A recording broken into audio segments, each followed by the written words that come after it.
বিশ্বাস হয়? একটা তাজা গরু চোখের সামনে জবাই দিয়ে সেই টাটকা গরুর মাংস দিয়ে গরম গরম ডেক ভর্তি বিরিয়ানি তৈরি হচ্ছে, আর এই গরম গরম বিরিয়ানিটা জাস্ট ওয়াও।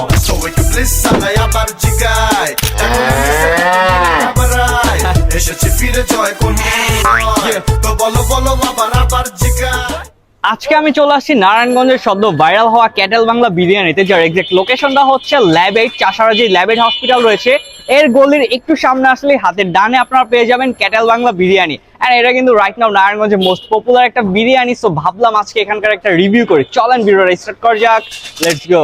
এই হচ্ছে তাদের 200 টাকার হাফ বিরিয়ানি, আর এর পাশেই রয়েছে 350 টাকার ফুল বিরিয়ানি, যার মধ্যে একটা নলি রয়েছে। তবে নলিটা কিন্তু আমাকে ক্যামেরা দেখে দেয় নাই, এটা হচ্ছে লাকের উপর ডিপেন্ড করে।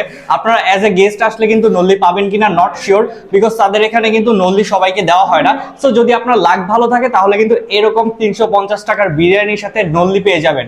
সো প্রথমে হচ্ছে আমরা 200 টাকার বিরিয়ানিটা ট্রাই করব। 200 টাকায় যেই পরিমাণ তারা বিরিয়ানি দিয়েছে এটা আমার কাছে অর্থিত মনে হয়েছে, অ্যান্ড 200 টাকা অনুযায়ী কোয়ালিটি টেস্ট খুবই ভালো ছিল।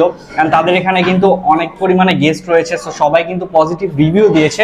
অ্যান্ড আমি নিঃসন্দেহে বলতে পারি রাইট নাও এটা নারায়ণগঞ্জের বেস্ট বিরিয়ানি। সো আমাকে যদি কেউ বলে যে আপনি এখন কোন জায়গার বিরিয়ানিটা সবচেয়ে বেশি খাবেন, আমি অবশ্যই ক্যাটেল বাংলাতে চলে আসবো, বিকজ তাদের বিরিয়ানির কোয়ালিটি আসলেই টপ নচ। 350 টাকায় এই পরিমাণ বিরিয়ানি পেয়ে যাবেন, এটা টেস্ট নিয়ে বলার কিছু নাই, বিকজ দুইটা বিরিয়ানি কিন্তু সেম ছিল, তবে তফাৎ একটা এখানে হচ্ছে একটা নলি পেয়েছি। আর আগেই বলে রাখি এটা কিন্তু লাকের উপর ডিপেন্ড করে, সো সবাই কিন্তু নলি পাবেনও না। সো ওই আশা না করে আমরা যারা একটু বেশি খেতে পছন্দ করি, খাদ্যপ্রিয় মানুষ আছি, তারা কিন্তু 350 টাকার এটা দেখতে পারি। আর অ্যাজ অলওয়েজ সবার জন্য কিন্তু 200 টাকার ওইটাই পারফেক্ট হবে আমার মনে হয়। সো আমার কাছে এর টেস্ট অ্যান্ড কোয়ালিটি ওভারঅল সবকিছু ঠিকঠাক লাগছে। আর আপনারা কারা কারা ক্যাটেল বাংলার বিরিয়ানি ট্রাই করেছেন আমাকে মাস্ট কমেন্ট করে জানাবেন। দ্যাটস ইট গাইস, এই ছিল ক্যাটেল বাংলার একটা রিভিউ। ভিডিওটা কেমন লাগছে কমেন্ট জানাতে ভুলবেন না। দেখা হচ্ছে নেক্সট কোনো ভিডিওতে। আল্লাহ হাফেজ, বাই বাই।